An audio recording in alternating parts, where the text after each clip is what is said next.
Assalamualaikum warahmatullahi wabarakatuh.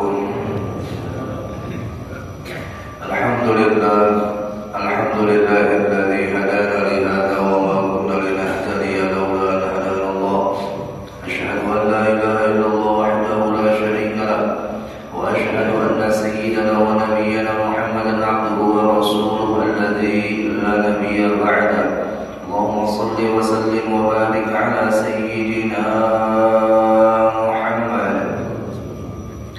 مفتاح باب رحمة الله عدد ما في علم الله صلاة وسلاما دائمين بدوام ملك الله وعلى آله وصحبه ومن والاه ومن تبعهم بإحسان إلى يوم القيامة أما بعد.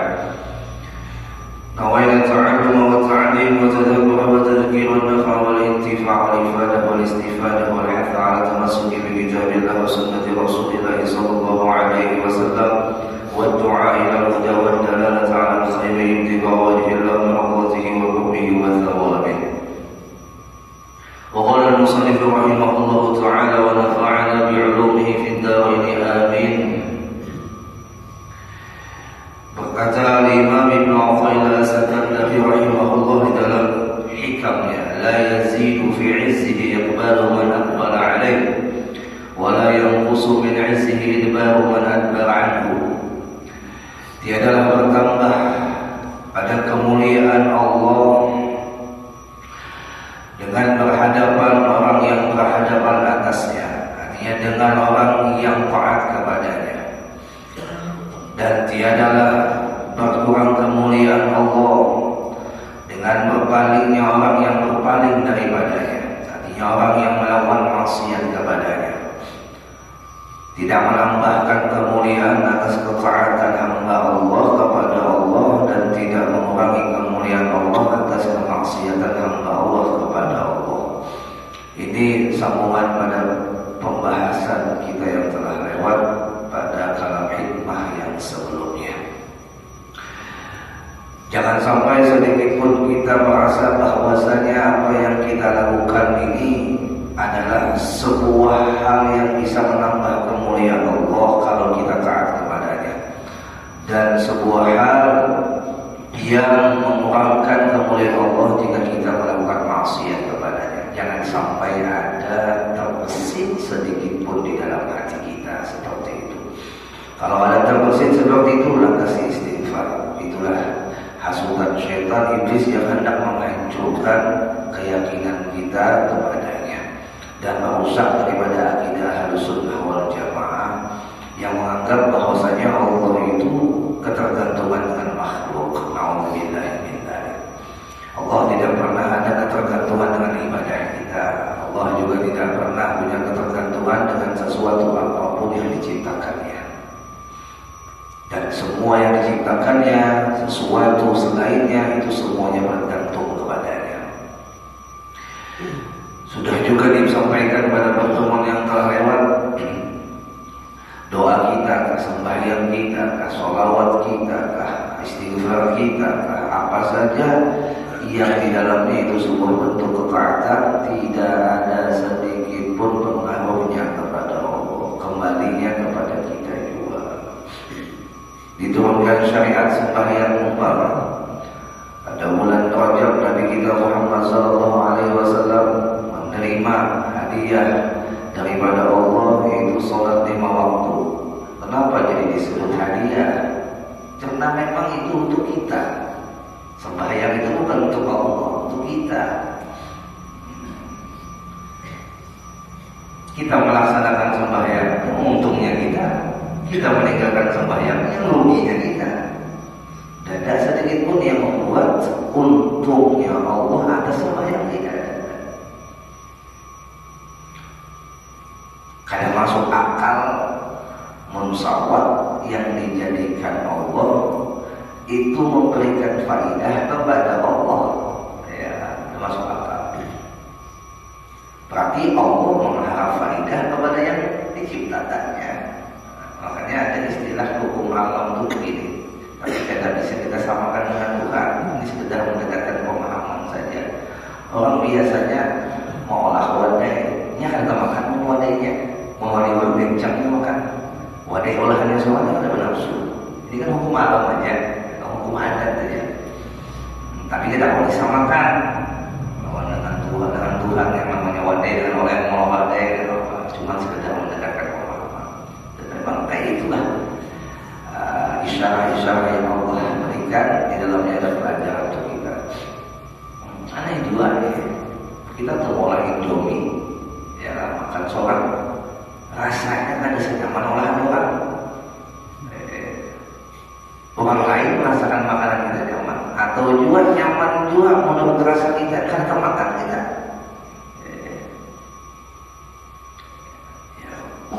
Ini hanya hukum alam, yang mana itu saja kita yang diizinkan oleh Allah mengolah sesuatu, kadang pun mengambil faedah dari kita apa yang kita olah. Artinya kadang mau menyicipi daripada apa yang kita olah. Toh lebih nyaman lagi memahami hal seperti ini. Tukang mengolah rumah, ada mungkin rumahnya dimakan tukang. Tapi diam Ustaz, ini hanya sekedar mendekatkan pemahaman saja. Karena kalau kita menyamakan semua contoh alam ini kepada apa yang diperbuat Tuhan, kalau hanya sekedar mendekatkan pemahaman. Karena gawian kita kayak apa aja yang kita gawi, kita kaitkan supaya serupa dengan gawian Tuhan. Kenapa? Ya, karena memang hakikatnya adalah gawian kita. Lalu lagi kata Imam Ibnu Athaillah pada kalam hikmah selanjutnya, usuluka ilallah, usuluka ilal ilmi bih, wa illa fajalla rabbuna an yattasila bihi syai' aw yattasila huwa bi syai'. Sampainya kamu kepada Allah adalah sampainya kamu kepada pengetahuan dengannya. Wa illa, jika bukan demikian, fajalla maka maha suci Rabbuna Tuhan kita, ayat tasila bihi syai', yang menyatu dengannya oleh sesuatu, au yattasila huwa bi syai', atau menyatunya dengan sesuatu. Jadi yang namanya sampai kepada Allah itu menurut bahasa hakikat itu kadang-kala disamakan dengan bahasa syariat. Min makan ila makan, ulur dari tempat satu ke tempat satu. Nah dari tempat satu berarti berasalnya ulur, ke tempat yang satu berarti sampainya ulur. Nah itu kadang-kala disamakan dengan bahasa usulnya kita kepada Allah dalam bahasa hakikat, itu tahu disamakan. Jangan sampai kita memandang ketika ada istilah kalimat wasil, orang yang sampai kepada Allah itu sama seperti kita sampai kepada tempat tujuan, atau bertemu dengan orang yang kita hendaki, atau bertemu dengan kuitan kita yang kita kunjungi. Udah kan sama. Jangan sampai kita membayang seperti itu. Kalau kita membayang seperti itu, maka kacaulah kita hancur. Kalaupun disebut sampai di sini, maka kata Imam Ibnu Athaillah, sampai di sini adalah usuluka ilal ilmi, itu sampainya kepada pengetahuan dengannya. Artinya sampainya kita itu kepada Allah. Tingkatan yang pertama adalah sampainya kita memahami Allah atau ma'rifat kepada Allah lewat af'al dan sifatnya. Memandang segala sesuatu perbuatan Allah, memandang segala sesuatu sifatnya Allah. Sampai di situ jadi cukup. Dan itu yang disebut dengan wasil. Hanya Nabi Muhammad yang bisa usul dengan akan bertemu dengan zat yang menjadikan Nabi Muhammad yaitu Allah. Melewati Mi'raj. Dada yang lebih usul daripada Nabi Muhammad hanya Nabi Muhammad. Lihat saja dalam kitab, lihat saja dalam Al-Quran, tidak ada satu nabi pun yang bisa mencapai maqam seperti Nabi Muhammad yang diangkat di tempat yang tidak pernah ada makhluk pun yang masuk ke tempat itu. Setinggi-tingginya langit tidak mencapai kepada tempat itu. Setinggi-tingginya maqam malaikat tidak bisa menembus tempat itu. Dan malaikat Jibril mengulur 4 biang, wahai kekasihku Muhammad, sampai ke sana tabakah ulun. Tidak kawan. Tapi Nabi Muhammad sampai, tidak ada sedikit pun yang terbakar pada tubuh sini. Jadi kalau kita katakan usul secara zat Nabi Muhammad. Nah, disinilah ada keracuan dalam memaham ilmu ma'rifat mengenai masalah Nur Muhammad, yang ada sebagian dari kita mengatakan begini, Muhammad itu ya Allah, Allah itu ya Muhammad ini bahaya. Bahaya, bahasa ini bahaya. Ya. Kalau dikatakan Muhammad adalah Allah, Allah adalah Muhammad, orang yang kada sampai pemahamannya dalam ucapan orang seperti ini akan mengatakan berarti Muhammad Tuhan. Tuhan yang Muhammad bahaya kan? Bahaya.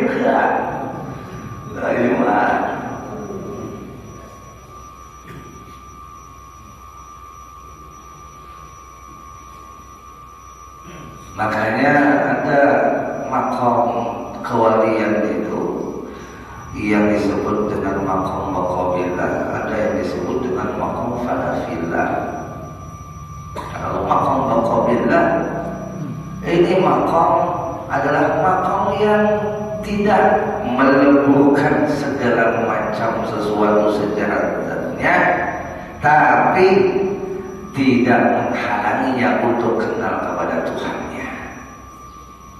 Kalau makom fanafillah, dia meluruhkan segala sesuatu untuk apa? Untuk bisa makrifat kepada Allah. Masih ada usaha, maka fana harus lebur semuanya. Fana, di fana itu kan tenggelam, menyatu, lebur, hancur. Wujud semua alam dan dirinya hancur, yang ada wujudnya Allah.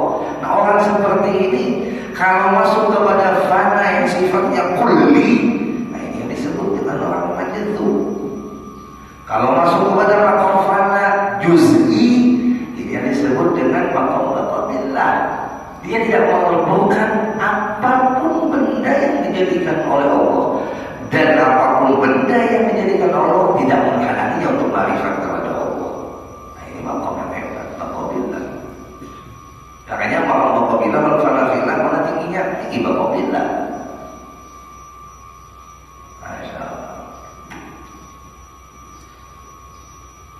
Lalu istilah sampai di sini ini kan kayak apa Ustaz? Selain tadi disampaikan oleh Imam Ibnu Athaillah adalah sampainya kepada Allah, sampainya ma'rifat kepadanya. Artinya paham dengan pengetahuan yang diberikan oleh Allah kepadanya akan Allah.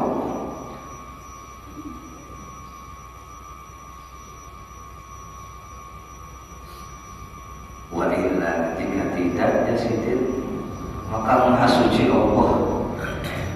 Jadi maha suci Tuhan kita, ayat tasila bihi syai', yang menyatu zatnya dengan sesuatu mustahil.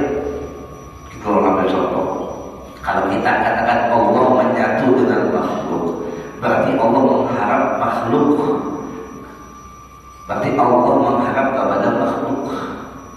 Buat apa Allah menyatu kepada makhluk? Apa untungnya bagi Allah menyatu dengan makhluk? Kalau kita katakan makhluk menyatu kepada Allah, Allah datang menyatu kepada makhluk, berarti harap makhluk. Kalau kita katakan Allah menyatu kepada makhluk, berarti makhluk diambil faidah oleh Allah. Dan mungkin mustahil di luar sifat ketuhanan. Arti menyatu itu ya makhluk ya Allah ya makhluk. Nah, ini hati-hati dalam memahami ilmu ma'rifat. Makanya lagi-lagi disampaikan di dalam kajian yang mulia ini, Dan juga sampaikan kepada kawan-kawan kita yang belajar ilmu ma'rifat, jangan dulu belajar ilmu ma'rifat belum paham ilmu dasar tauhid. Jangan memaksakan seorang yang masih SD langsung kuliah. Maka ini kami bahkan belajar ilmu langkai itu bukan anak ngambil jalan pintas. Jamaah.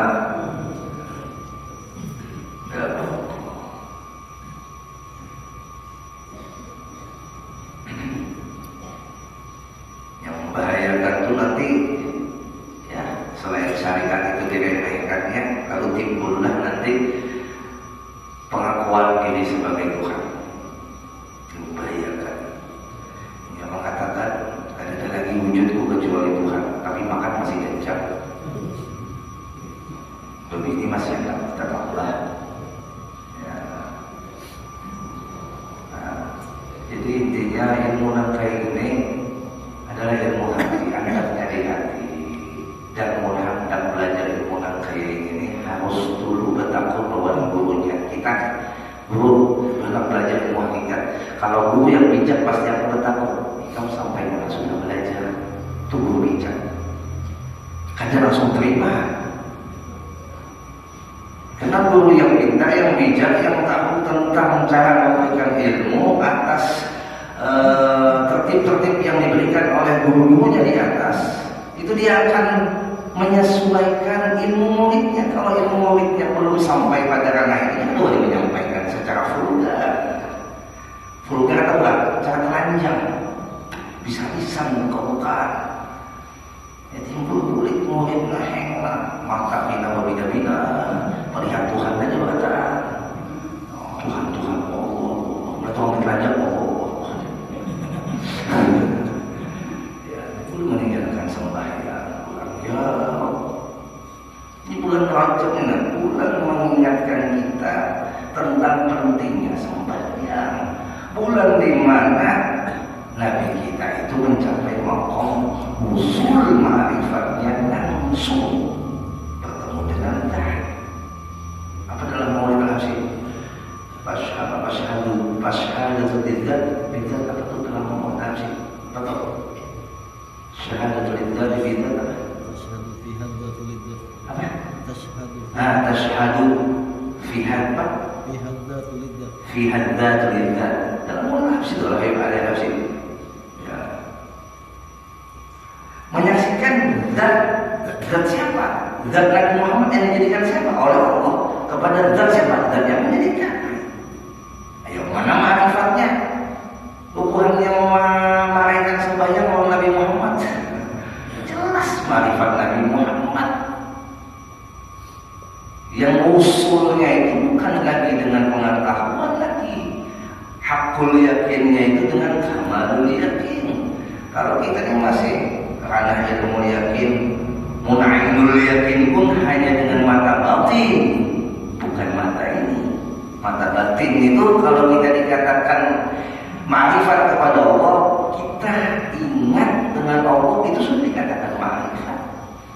Biar makan mengucap bismillahirrahmanirrahim, ketika mengucap bismillahirrahmanirrahim ingat bahwa biar makan itu karena pertolongan Allah. Bismillah Tuhan banyak bikana makanan biyakun mayakun. Artinya itu banyak adalah litabalu bisa. Habis itu banyak itu ulang karena diberikan pertolongan oleh Allah kita bisa makan. Ingat Allah dan saat kita ingat terima ikatan kita. Jangan sampai kita padahal kita makan melihat Tuhan di nasi, nah itu gak ramput. Di mana kita bisa melihat Tuhan di nasi? Kayak dukun melihat alam sebelah pakai baju itu kan.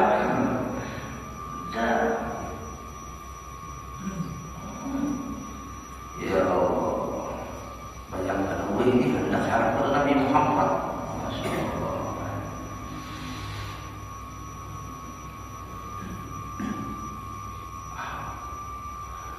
Ya terus itu memang sudah lebur segalanya. Karena ada lagi yang mewujud hanya Allah, dirinya pun hancur. Itu fana.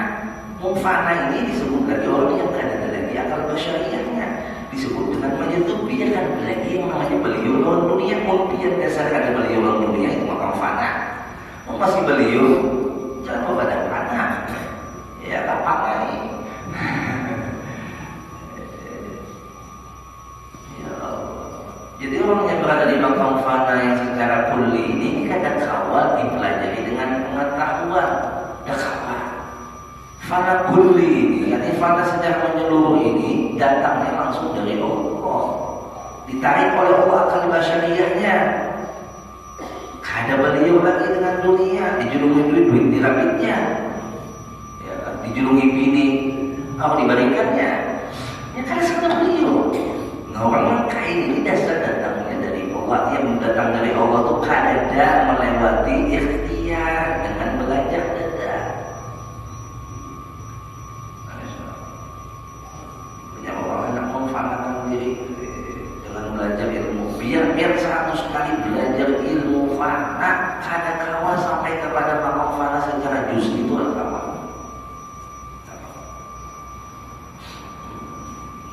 Nah, kalau makom ya kayak bagus subur beliau makan, kita makan beliau makan, kita nikah beliau juga nikah, ya, kita punya rumah beliau juga punya rumah, ya.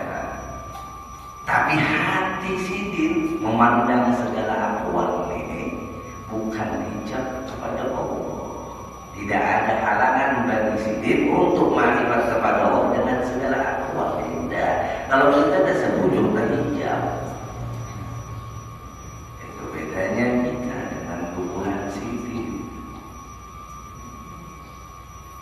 Nah, ini bisa kita dapatkan melewati ini yang disebutkan usuluka ilal ilm, usuluka ilal ilmi. Kita dapat dengan mempelajarinya.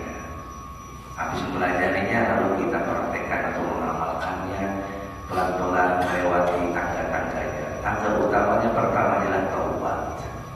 Jadi orang itu tidak bakal bisa sampai ke makam ma'rifat kalau kada melewati pintu taubat. Kalau masih membawa aku suci, aku berasi, aku ada berdosa, oh ada bakal ma'rifat. Lihat Nabi mencontohkan yang mana hakikatnya Allah yang mencontohkan kepada kita objeknya, subjeknya lah, subjeknya Nabi kita dijadikan, yang mana beliau dibedah, dioperasi, dibersihkan walaupun hakikatnya beliau sudah berasi. Kan dalam kitab Ad-Dabir, dalam kitab Al-Qaul Bahiyah, dalam kitab Qissatul Mi'raj, banyak tuh ini kitab mengenai masalah Isra dan Mi'raj, dan paling ma'ruf aja dulu Ad-Dabir. Ad-Dabir ini yang banyak dibaca oleh ulama-ulama kitab Bahari, sampai ke Bahari kitab Ad-Dabir ini dibaca kalau udah terjemah. Bainama Nabi sallallahu alaihi wasallam fil hijri ilal baiti mutajan baina rajulaini atahu Jibril wa Mikail wa ma'ahu malakun akhar fahtamahu hatta ja'u bihi Zamzam fastalqahu ala dhahri fatawallahu minhu Jibril wa fi riwayatin furija sabbu baiti fanazala Jibril ashaqqa min thulthi nahri ila asmali batnihi faqala Jibril Mikail itini bi nasib min Zamzam qimu tahira qalbuhu wa ash'ara sadruhu fastakhraja qalbuhu fabasalu thultha ma'ahu naza'a badari min adail akhir kisah. Itu disebutkan di dalam mukadimah kitab itu bahwasanya Nabi kita lagi santai duduk berabah di atas Sidin Ismail dikawani oleh dua orang laki-laki, satunya adalah Paman Sidin, Sayyidina Hamzah bin Abdul Muthalib, satunya lagi sepupu Sidin namanya Sayyidina Ja'far bin Abi Thalib. Tiba-tiba datang Jibril. Setelah datang Jibril membawa Nabi kita kemana ke tepian Zamzam. Di riwayat yang pertama, riwayat yang kedua itu Nabi kita berada di rumah Ummu Hani. Ummu Hani itu siapa? Ummu Hani itu namanya Hindun bin Abi Thalib, sepupu Nabi. Ummu Hani itu kuliah gelar. Nah, Nabi kita pas lagi bermalam di rumah Ummu Hani, furija sabbu baiti. Tiba-tiba atap rumah Ummu Hani itu terbuka. Panazali Jibril, turun malaikat Jibril. Masyaallah itu berlinah ila asfali batni. Dibedah Nabi kita dari ujung leher sampai ke bawah pusat. Habis itu malaikat Jibril minta kepada siapa? Kepada Mikail, ini kita simpan Zamzam, datangkan aku banyu Zamzam. Setelah dibedah, datangkan banyu Zamzam. Untuk apa?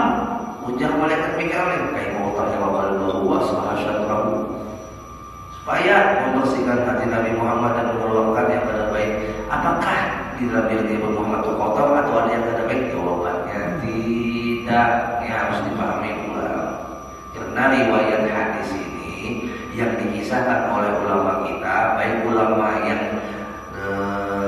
guru kita belajar kepada beliau itu Abu Yasin Muhammad bin Alawi al-Maliki di dalam kitab Anwarul Bahiyahnya, ya, beliau memasukkan riwayat di dalam kitab beliau itu tentang Nabi kita di benar, menunjukkan apa sayangnya Allah kepada Nabi kita. Dia punya sayang pada barang sesuatu atau pada tubuh pian atau pada diri pian, pasti dia jaga kebersihannya. Dia jaga kebersihannya. Kalau sudah bersih cuma nih, kayak pian beli barang baru bersih, kicau masih ada sedikit pun lecet, tapi karena sayang dikit-dikit ditiup, dikit-dikit disapu. Ya, beli mobil hanya, masya Allah, subuh-subuh sudah punya mobil hanya. Padahal mobilnya masih hanya lecet kaca, tumat-tumat disapu. Ujar si bini umala, usul benar kalau bini anu. Ya, sampai disampaikan bini itu mobilnya bini anu. Kenapa? Saking sayangnya bawa barang baru. Ya, tapi bukan menyebabkan Nabi itu barang baru, itu umpama saja. Saking sayangnya Allah kepada Nabi kita Muhammad, itu dijaga dan ditambahkan kesucian dan kebersihan. Nah, di sini menjadi pelajaran, contoh kepada kita yang dicontohkan oleh Allah kepada kita. Mun hendak sampai lawan aku lewat pintu ini dulu. Biar mau sembahyang dan bersih dari hadas kecil hadas besar, terima sembahyang. Harus suci dulu, masuk ke toharah namanya. Setiap kita fikir pasti diawali babut toharah, bab penyucian atau cara bersuci. Kayak apa aja biar hati ibadahmu yang ada beres toharahnya, kan bakal diterima ibadahnya. Ya, hatinya khusyuk. Kalau ada sedikit membayang dunia yang wujud hanya Allah, tapi sembahyang ada bulu kata dibayar diterima. Kita kawan ada waktunya. Nah, toharah ini secara syariat adalah bagian luar, secara hakikat adalah bagian hati. Sembahyang pun kada boleh membawa sesuatu yang ada ikhlas. Bersihkan bagian hati. Jadi kita menghadap Allah, melewati dengan sembahyang harus melewati pintu toharah. Suci lahir dengan bersih hadas kecil dan hadas besar. Suci batin dengan menghilangkan sifat riya wujud sum'ah, sehingga itulah ikhlas. Maka sembahyang itulah yang disebut dengan as-salatu mi'rajul mu'min. Sembahyang itu sebagai mi'raj orang beriman, karena diawali dengan toharah yang benar, lahir dan batinnya disucikan. Kada bakal orang itu ma'rifat kalau kada dulu beres toharahnya, baik lahir ataupun batin. Ya Allah, munnya inya berucap ma'rifat tapi masih menyebati orang yang belajar fikih, berarti kada beres dalam hatinya. Orang ma'rifat itu kada pernah lagi tentang makhluk ini kurang. Artinya kada pernah tentang makhluk Allah, semuanya inya pandang gawian Tuhan. Masa iya yang menyalahkan gawian Tuhan? Ya, Tuhan ma'rifat seperti itu. Dia kan lagi membuat gawian Tuhan. Bah melihat atau belajar ilmu fikih pada kadang sampai dapat ini kan berarti gawian Tuhan. Ya, menandakan apa? Kada suci daripada hatinya dan juga perbuatan atau ucapannya.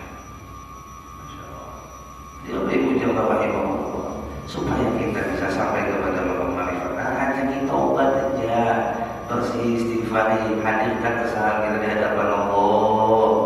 Jangan pernah merasa suci. Ini kan tujuh pada ngurusi salahnya orang, ngurusi aibnya orang, aib seorang. Tangisi sampai malam, tangisi ketika berdoa. Ya, ketika dia ditangisi hilang kendaraan, yang ditangisi laki kawin, yang ditangisi hilang. Udah, kada itu baik, kada itu baik. Mungkin itu aja biar tangisan dia itu karena membawa manfaat. Tangisan yang membawa kita itu selamat sampai masuk surga yang dikatakan Nabi Ainani, dua mata yang tidak akan disentuh oleh neraka takut. Mata yang menangis karena takut kepada Allah. Itu air mata yang netes itu, ya, dapat memadamkan tempat nerakanya jika seandainya dia itu ditakdirkan masuk neraka. Tangisan dia, nangis hati dosanya di hadapan Allah, minta ampun. Maka tempat neraka yang jadi dengan satu tetes air mata tobatnya memadamkan api neraka, dia akan jadi dimasukkan ke situ, pindah ke surga. Ada yang lagi yang menyentuhkan memberi jalan. Ustaz tidak ada mau menangis. Kelima menangis, gua menangis, menangis. Kenapa jawaban? Kenapa jadi tidak mau menangis? Karena belum bujuk-bujuk menghadirkan dosa, penyesalan ya daripada ngomongnya bujuk-bujuk menghadirkan dosa dan penyesalan, pasti tertangis. Pasti tertangis. Bujurnya salah. Kayak pian tuh, kita hal itu salah ambil langkah berdagang, diberikan dua pilihan umpama oleh kuitan pian, satu berdagang jual ini, satu berdagang jual itu umpama. Nah, kuitan ini menjurusakan bagusan menaik pegawai ini jelas kalau pendapatannya sedikit tapi berkah, yang satu lebih banyak tapi. Tapi karena pian tadi bersama kampung yang penting banyak bangkrut pian. Lalu timbul rasa penyesalan, hadirlah bayang-bayang yang dulu pernah ditawarkan oleh kuitan pian, jaka aku ambil jaka yang lagi padahal. Tapi penyesalan memang itu. Artinya semua kesalahan pian itu pian hadirkan, ya Allah, ulun kada tahu lagi memiliki yang namanya jaka. Artinya kada tahu lagi memiliki masa lalu yang pernah ulun lakukan kekhilafan di dalamnya, kemaksiatan di dalamnya. Ulun menyesal, ya Allah, ulun jadi tidak akan lagi melakukan. Ada seperti itu di dalam hati pian, diambil tertangis. Anehnya kita ini Bapak Ibu ketika nonton film apa saja yang sifatnya ada kandungan bawang merah, film sedih misalnya, tertangis kita itu melihat film yang bukan kisah kita. Masa kita kadang mau menangis melihat kisah kita seorang yang penuh dengan gelapnya, kelamnya, maksiatnya. Paksa hadirkan terus kisah-kisah kita yang jahanam dari itu. Untuk apa? Untuk kita taubati kepada Allah. Ya banyak belum ada film istighfar, hadirkan ya dada yang ada dosa kita nih, pelataran dosa. Ya Allah, dan mengampuni dosa kita pada Nabi Allah. Amin. Karena sudah Islam, insya Allah kita sambung pada pertemuan selanjutnya. Dari Allah yang terputin mudah ada manfaatnya. Kita maaf belum sebanyak-banyaknya. Ada dan bawakan oleh-oleh dari sana. Ibu itulah tahu susah nih. Tapi sampai itulah ada dua apa-apa. Ya Allah, Bapak Ibu yang minta maaf, ulun hanya bisa membawakan doa biar seorang yang mengambil Allah yang sana. Mudah-mudahan amin Allahumma amin. Ada 4, insya Allah bulan Syawal kita berangkat lagi, tapi berangkatnya plus ke Taif dan ke Mesir. Yuk Bismillah, niatkan. Jadi dalam hati bahasa isyarat begitu, makhluk ditawarkan. Ya Allah, ulun mendengarkan tawaran dari Walak di bawah itu Umrah Mesir Taif. Walak menyampaikan itu biar yang mengizinkan ulun yang mendampingi